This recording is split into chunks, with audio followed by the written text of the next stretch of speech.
شمشیر بے نیام حضرت خالد بن ولید part number 155 اپنا اسلامک اسٹوڈیو۔ ناظرین، ہرکل کا یہ منصوبہ تباہ ہو چکا تھا کہ دمشق پر حملہ نہیں کرے گا، نہ اس کا محاصرہ کرے گا، بلکہ اپنی فوج کو دمشق سے دور رکھ کر دمشق کو جانے والے راستے بند کر دے گا، پھر مسلمانوں کو بکھیر کر لڑائے گا۔ مگر مسلمانوں نے اس کے منصوبے کی پہلی ہی کڑی کو فحل کے مقام پر توڑ دیا تھا۔ روم کا شہنشاہ ہرکل ہمت ہارنے والا آدمی نہیں تھا۔ ناظرین، اس کی زندگی جنگ و جدل میں گزری۔ خدا نے اسے ایسی عقل دی تھی جس سے اس نے بڑے خطرناک حالات کا رخ اپنے حق میں موڑ لیا تھا۔ ناظرین، اسے روم کی شہنشاہی سن 610 عیسوی میں ملی تھی۔ اس وقت روم کی سلطنت میں شمالی افریقہ کا کچھ حصہ یونان کا اور کچھ حصہ ترکی کا شامل تھا۔ ناظرین، روم کی شہنشاہی تو اس سے کہیں زیادہ وسیع و عریض تھی، لیکن ہرکل کو جب اس کا تخت و تاج ملا اس وقت یہ شہنشاہی سکڑ چکی تھی اور زوال پذیر تھی۔ ناظرین، ہرکل نے اپنے دور حکومت کے 20 سال دشمنوں کے خلاف لڑتے اور محلاتی سازشوں کو دباتے گزار دیے تھے۔ اس کی شہنشاہی کے دشمن معمولی قوتیں نہیں تھی۔ ناظرین، ایک طرف فارس کی شہنشاہی تھی، دوسری طرف بربر تھے جو بڑے ظالم اور جنگجو تھے۔ ان کے علاوہ ترک تھے جن کی جنگی طاقت اور مہارت مسلمہ تھی۔ ناظرین، ہرکل کی غیر معمولی انتظامی فہم و فراست اور عسکری قیادت کی مہارت تھی کہ اس نے تینوں دشمنوں کو شکست دے کر روم کی شہنشاہی کو شام اور فلسطین تک پھیلایا اور مستحکم کیا تھا۔ اتنے طاقتور دشمنوں کے خلاف متواتر مارکا آرا رہنے سے ہرکل کی فوج تجربہ کار اور منظم ہو گئی تھی۔ ناظرین، منظم بھی ایسی کہ پسپا ہوتے وقت بھی تنظیم کو برقرار رکھتی تھی۔ ہرکل کی فوج میں صرف رومی ہی نہیں تھے، کئی اور اقوام کے لوگ اس میں شامل تھے۔ ناظرین، شام اور فلسطین کے عیسائی بھی تھے۔ ان عیسائیوں پر اسے کلی طور پر بھروسہ نہیں تھا۔ ان کے متعلق ہرکل کی رائے یہ تھی کہ یہ لوگ مال غنیمت کے لیے لڑتے ہیں اور جہاں دشمن کا دباؤ زیادہ ہو جاتا ہے یہ بھاگ اٹھتے ہیں۔ مسلمانوں کو وہ عرب کے بدھو کہا کرتا تھا۔ ناظرین، اس نے مسلمانوں کو لٹیرے بھی کہا تھا، لیکن اس نے جلد ہی تسلیم کر لیا تھا کہ اب اس کا مقابلہ ایک ایسے دشمن کے ساتھ ہے جو اس سے زیادہ عسکری فہم و فراست کا مالک ہے اور اس کے سامنے ایک مقصد ہے۔ ناظرین، ہرکل مسلمانوں کے مقصد کو قبول نہیں کر سکتا تھا، یہ مذہب کا معاملہ تھا، لیکن وہ جان گیا تھا کہ مسلمان زمین کی خاطر اور اپنی شہنشاہی کے قیام اور وسعت کی خاطر گھروں سے نہیں نکلے، بلکہ وہ ایک عقیدے پر اپنی جانیں قربان کر رہے ہیں۔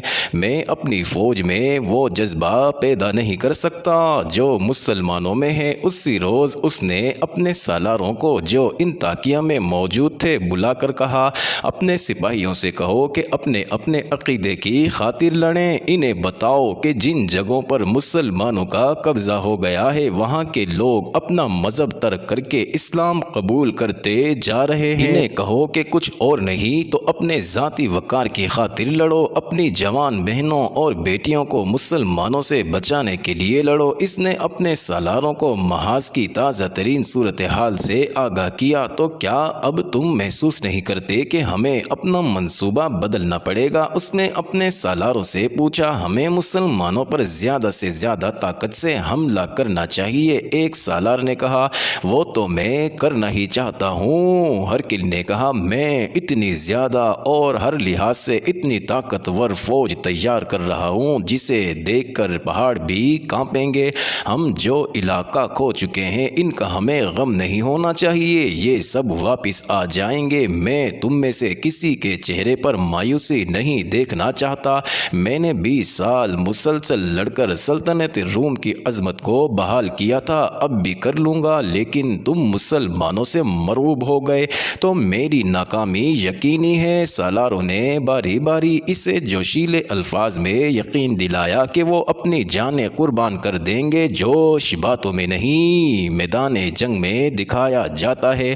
ہرکل نے کہا، یہ میں جانتا ہوں کہ تم جانیں قربان کر دو گے، لیکن تاریخ یہ دیکھے گی کہ تمہاری جانیں کس کام آئیں اور تم دشمن کو مار کر مرے تھے یا لڑائی میں مارے جانے والے سپاہیوں کی طرح صرف مارے گئے تھے۔ اب سنو ہمیں کیا کرنا ہے۔ میں نے دمشق پر حملہ نہیں کرنا تھا، لیکن اب ہمیں دمشق کو محاصرے میں لے کر اس شہر پر قبضہ کرنا ہے۔ وہاں سے جو اطلاع آئی ہیں ان سے پتہ چلا ہے کہ دمشق کا دفاع کمزور ہے، وہاں مسلمانوں کی نفری بہت تھوڑی ہے۔ یہ ہمارا فوجی مرکز تھا جسے مسلمانوں نے اپنا مرکز بنا لیا ہے، یہ ہمیں واپس لینا چاہیے۔ اس نے ایک سالار شنس سے کہا کہ وہ حمص سے اپنے دستے لے کر دمشق پہنچے، اور تھیوڈورس اس نے اپنے ایک اور سالار سے کہا تم اپنے ساتھ زیادہ نفری لے کر دمشق کو روانہ ہو جاؤ، کوچ بہت تیز ہو تاکہ مسلمانوں کا کوئی امدادی دستہ تم سے پہلے دمشق نہ پہنچ جائے۔ شنس تمہاری مدد کے لیے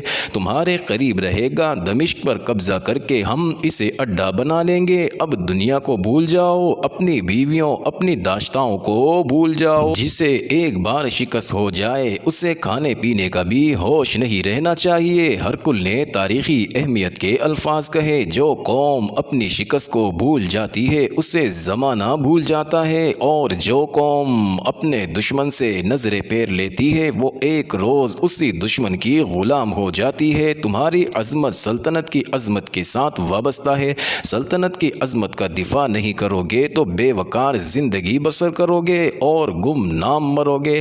ناظرین، مورخ لکھتے ہیں کہ ہرکل کے بولنے کے انداز میں رعب، عزم اور ٹھہراؤ تھا، اس کا انداز تحکمانہ نہیں تھا، لیکن اس کے الفاظ اس کے سالاروں پر وہی تاثر پیدا کر رہے تھے جو وہ پیدا کرنا چاہتا تھا۔ سالار تھیوڈورس اور سالار شنس اسی وقت نئے احکام اور ہدایات کے ساتھ روانہ ہو گئے۔ ناظرین، اس وقت ابو عبیدہ اور خالد فحل کے شمال کی طرف جا رہے تھے۔ مسلمانوں کی فوج اب پہلے والی فوج نہیں رہی تھی۔ خالد جب سالار اعلیٰ تھے تو انہوں نے اسے منظم کر دیا تھا، مجاہدین تو پہلے ہی منظم ہی تھے، ان کا خدا ایک، رسول ایک، قرآن ایک، نظریہ اور عقیدہ ایک تھا، اور سالار سے سپاہی تک جنگ کے مقصد سے آگاہ تھے، پھر بھی اسے فارس اور روم کی فوجوں کی طرح منظم کرنا ضروری تھا، وہ خالد نے کر دیا تھا۔ ناظرین، جاسوسی اور دیکھ بھال کو بھی باقاعدہ اور مؤثر بنا دیا گیا تھا۔ اس کے علاوہ خالد نے ایک سوار دستہ تیار کیا تھا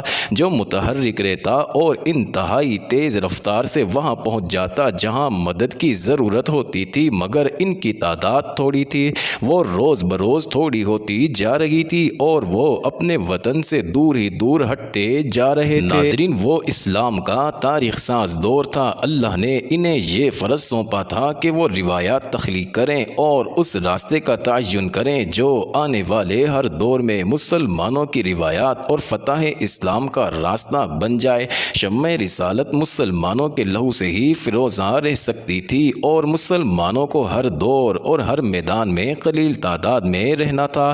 ناظرین، وہ جو 635 سن عیسوی کے اوائل میں شام اور فلسطین میں آگے ہی آگے بڑھے جا رہے تھے، انہوں نے اپنا آپ اور اپنا سب کچھ اسلام کی قربان گاہ میں رکھ دیا تھا۔ وہ ایک مقدس لگن سے سرشار تھے، تلواروں کی جھنکار اور تیروں کے زناٹے اور زخمیوں کی کربناک آوازیں ان کے لیے وجد آفری موسیقی بن گئی تھی، ان کے رکوع و سجود بھی تلواروں کی چھاؤں میں ہوتے تھے۔